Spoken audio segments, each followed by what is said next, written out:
Alléluia. Shalom, shalom. Shalom, shalom. Est-ce que nous pouvons acclamer encore une fois notre Dieu, le Dieu de grâce et de paix, c'est qui nous a donné la grâce pour que ce matin nous puissions nous retrouver dans la maison de notre Père. Comme Papa Serge a dit que nous nous passions un bon moment, 2 semaines à prier devant la présence de Dieu et que nous avons suivi des enseignements très riches qui nous a bénis suffisamment. Amen. Nous ouvrons un peu nos Bibles dans le livre d'Exode, Exode chapitre 33. Exode chapitre 33, verset 12, c'est le même texte que le révérend Moussa a déjà lu pendant, il avait utilisé plutôt pendant le séminaire. Exode chapitre 33, verset 12 à 17. J'ai dit au nom de Jésus, maintenant si je trouve grâce à tes yeux, fais-moi connaître tes voies, alors je te connaîtrai, et je trouverai encore grâce à tes yeux. Considère que cette nation est ton peuple. L'Éternel répondit, je marcherai moi-même avec toi, et je te donnerai du repos. Moïse dit, si tu ne marches pas toi-même avec nous, ne nous fais point partir d'ici. Comment serait-il donc certain que je trouverai grâce à tes yeux, moi et ton peuple? Ne serait-ce pas quand tu marcheras avec nous, et quand nous serons distingués, moi et ton peuple, de tout le peuple qui sont sur la surface de la terre? L'Éternel dit à Moïse, je verrai ce que tu me demandes, car tu as trouvé grâce à mes yeux, et je connais par ton nom, je te connais par ton nom. Parole du Seigneur. Tant de Père, bénis cette parole, c'est ce que nous voulons écouter ce matin, dans la possibilité à ton serviteur de transmettre ta parole avec une pleine assurance, afin que les prodiges et les miracles s'opèrent en ce lieu. Au nom de Jésus. Amen. Asseyons-nous s'il vous plaît. Bien-aimé, notre thème, le sous-thème, parce que le grand thème c'est connu. Le thème principal, c'est le retour glorieux de l'arche. Le retour glorieux de l'arche, mais mon thème, c'est le sous-thème de ce matin. Je vais intituler la marche avec Dieu. Le sous-thème que je vous propose ce matin, la marche avec Dieu. Bien-aimé, je vous dis que celui qui veut avancer, celui qui veut réussir, celui qui veut progresser dans sa vie, il est dans l'obligation de marcher avec Dieu. La Bible nous dit, avec Dieu, nous ferons des exploits et il écrasera nos ennemis. La présence de Dieu, comme le révérend vous avait dit, la présence de Dieu se manifeste par sa gloire. Là où il y a la gloire de Dieu, c'est là où il y a la présence de Dieu. Alléluia. Mais je vous dis que ici dans la Bible, il y a une personne que je connais qui répond au nom d'Enoch. La Bible nous dit, Enoch marchant 300 ans, chemin faisant avec son pied. J'ai confirmé que Enoch, il n'était pas n'importe qui. Quelqu'un qui a marché 300 ans avec le Seigneur, chaque jour après jour. Donc c'est quelqu'un qui était environné de la gloire de Dieu. Il était investi de la puissance de Dieu. C'est une personne qui a marché de gloire en gloire, de victoire en victoire, de succès en succès, de progrès en progrès, d'élévation en élévation. Alléluia. À tel point que l'homme n'a pas connu la mort comme toute personne. Elle a été enlevée au ciel. C'est pour dire qu'un homme, il était un homme environné de la gloire, environné de la puissance. Il a vécu dans ce monde avec une vie de victoire, avec une vie de succès, avec une vie d'élévation, avec une vie de progrès. Je dis à quelqu'un ce matin, si tu marches avec Dieu, tu ne seras pas confondu.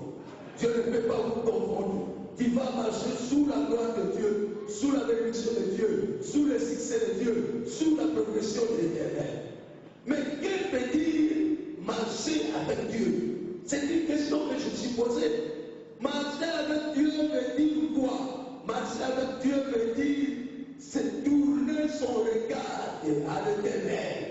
La Bible nous dit, ceux qui tournent leur regard au Seigneur ne sont jamais confondus, ils sont rayonnés de joie. Autrement dit, c'est une personne qui est environnée de la gloire de Dieu. Alors une telle personne ne peut pas être confondue.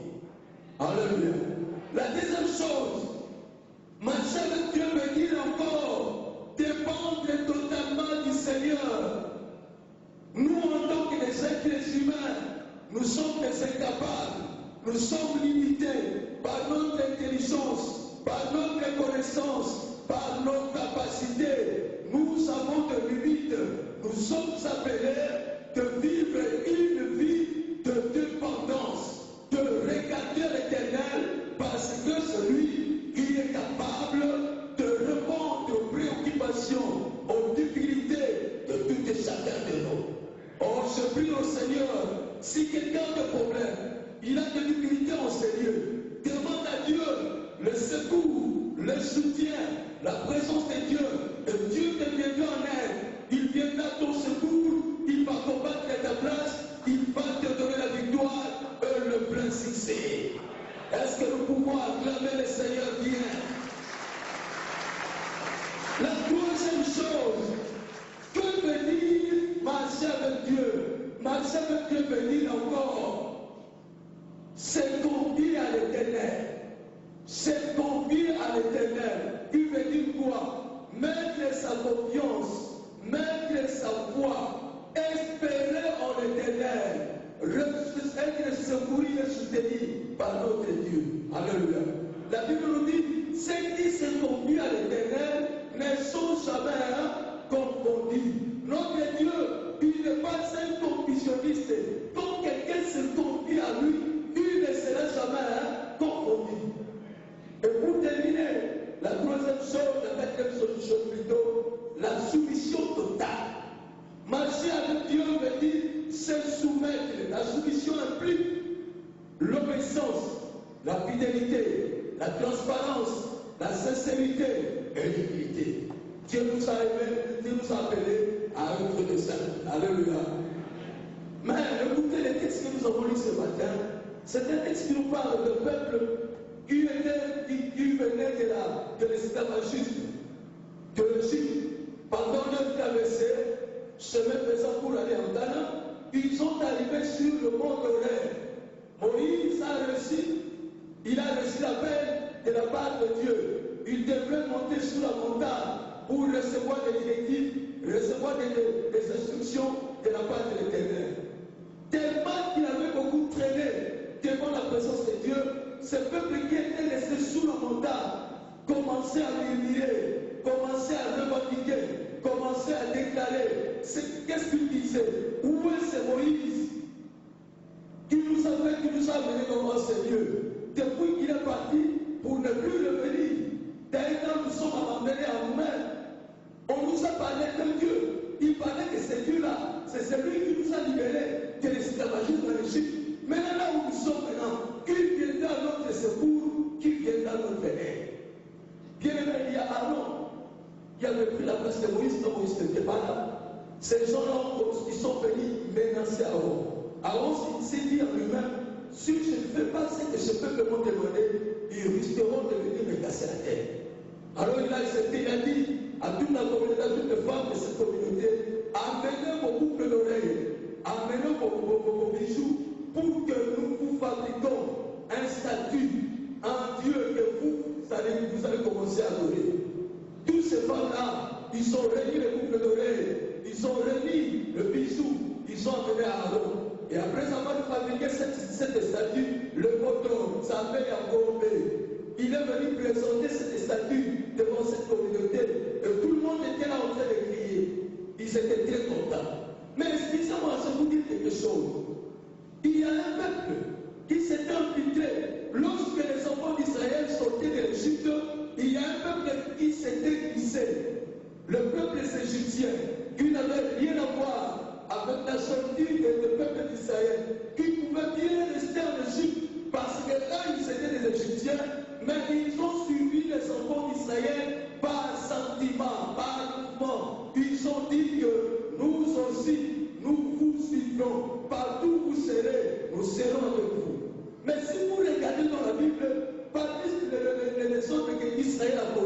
c'était ce peuple qui était à la base les incitateurs de troubles, les semeurs de désordre. Et ici encore, là, nous avons lu, ce sont eux qui ont revendiqué qu'on fabrique en Dieu. Parce qu'en Égypte, la religion égyptienne, c'était une religion monothéiste. Ils priaient beaucoup de dieux, les dieux Osiris, les Dora, tout cela. Ils priaient les dieux de Baal. Mais Israël avait comme religion la religion monothéiste. Donc, elle pourrait prier dans un statut, ça ne posait pas un problème. C'est pour cela qu'ils avaient réclamé ces dieux-là. Mais pour Israël, c'était strictement interdit parce que Dieu avait dit dès le début que Israël, moi je suis ton Dieu qui t'a délivré de l'esclavagisme, tu n'auras pas d'autre Dieu devant ma face. Alléluia. Bien-aimés, j'ouvre une parenthèse pour vous dire aujourd'hui que même dans nos églises, ces peuples-là, on les appelait des ramassis. Des ramassis, un peuple, il s'était glissé au milieu des enfants d'Israël, on les appelait les ramassis. Les ramassis sont des Égyptiens qui ont suivi les enfants d'Israël par sentiment. Bien, ne venez pas à l'église par sentiment. Alors, il y a une différence entre conviction et sentiment.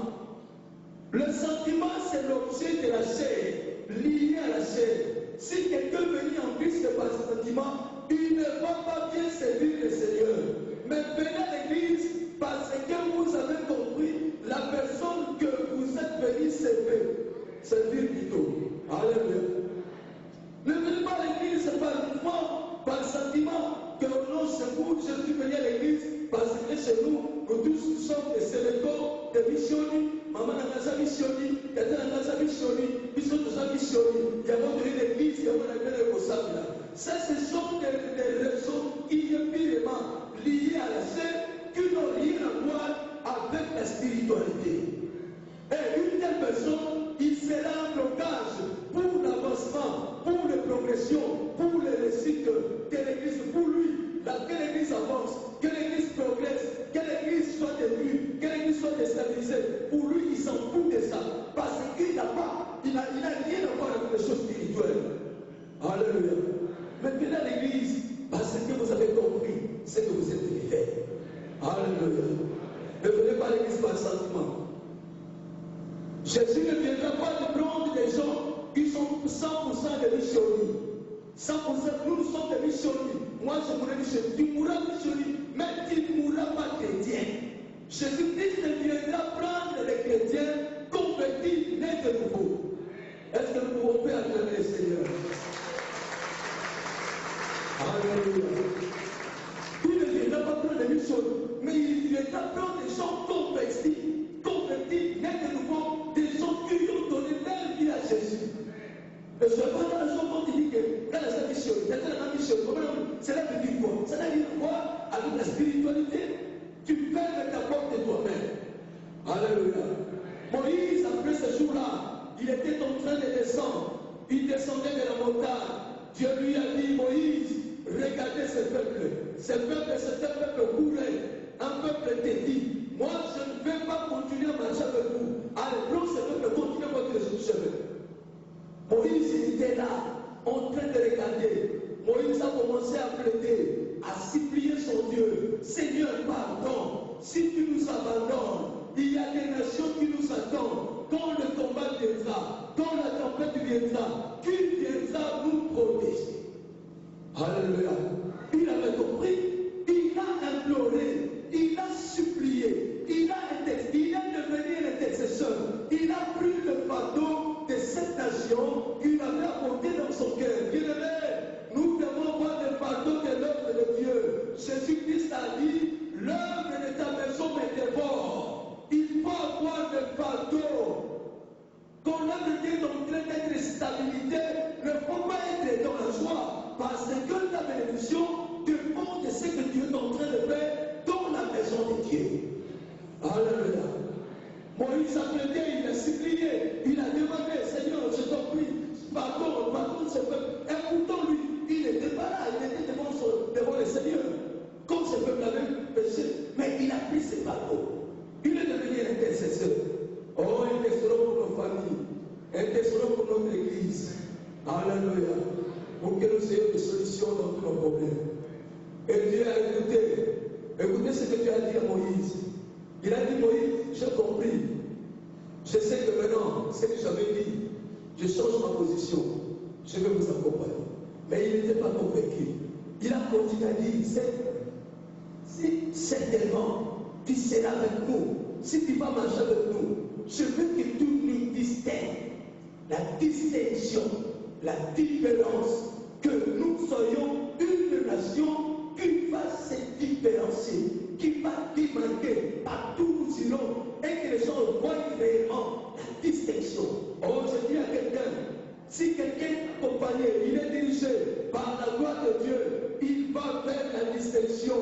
Là où tous les portes sont fermées, quand toi tu vas arriver là-bas, parce que tu es environné de la gloire, les portes s'ouvriront d'eux-mêmes. Même s'il y a des problèmes, il y a de l'humilité qui te double, qui te tourmente. Même comme si tu es environné de sa gloire, ces problèmes auront toujours des solutions. Alléluia. La différence, la distinction veut dire la différence. Il est écrit dans la parole de Dieu, désormais, vous verrez la différence entre ceux qui servent l'Éternel et ceux qui ne servent pas. Je prie au Seigneur que la différence vous accompagne. Au marché, dans votre travail, partout où vous serez, je prie que l'Éternel vous accompagne, que l'Éternel vous fasse grâce, que l'Éternel ouvre le monde, que l'Éternel guide dans sa main dans la vie de tout et chacun. Au nom de Alléluia. Est-ce que nous sommes là ce matin? Est-ce qu'il y a quelqu'un qui peut acclamer le Seigneur?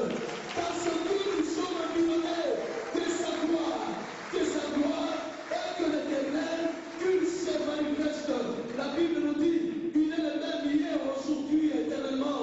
Notre Dieu n'a pas changé. Ce qu'il a fait dans l'ancien temps, il est capable de faire cela aujourd'hui.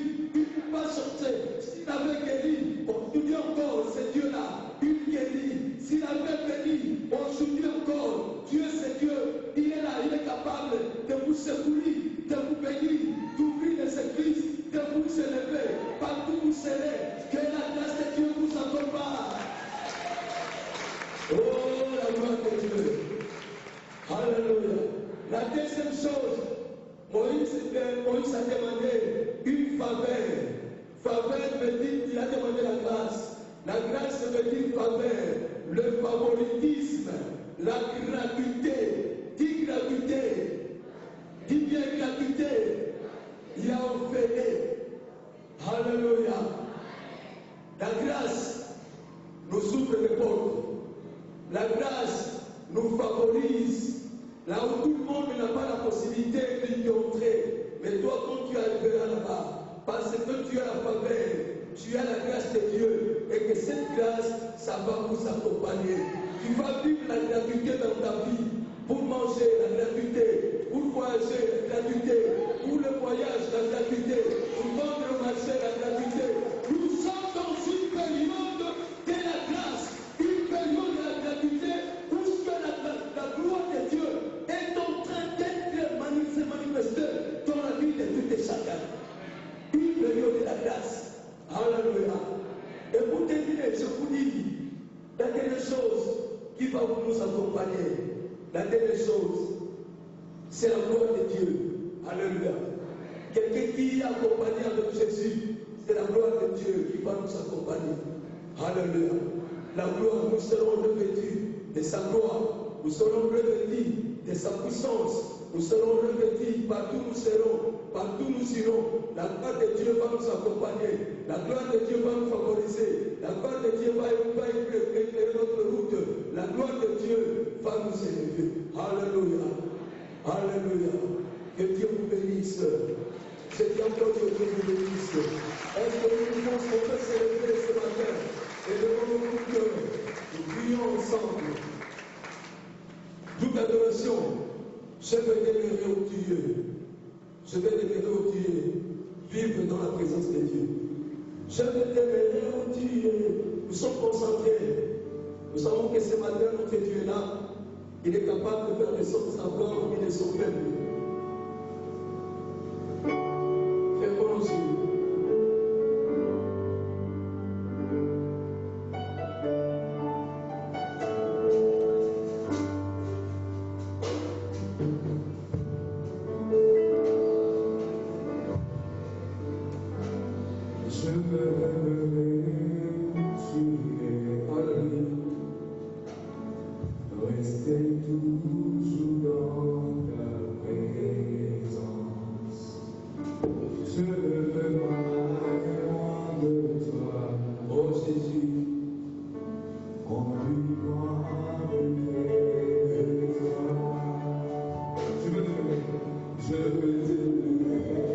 voulons t'aimer pour l'éternel, pour contempler sa gloire, contempler sa magnificence.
Parce que si tu m'abandonnes, le combat est là, la tempête est là, Seigneur.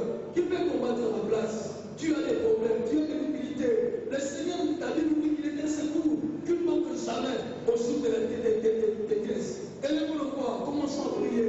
Demande à Dieu qu'il t'accompagne, qu'il te dirige, qu'il te donne la gloire de Dieu au Seigneur. Prions le Seigneur, prions le Seigneur, prions le Seigneur. Prions le Seigneur, prions le Seigneur, prions le Seigneur.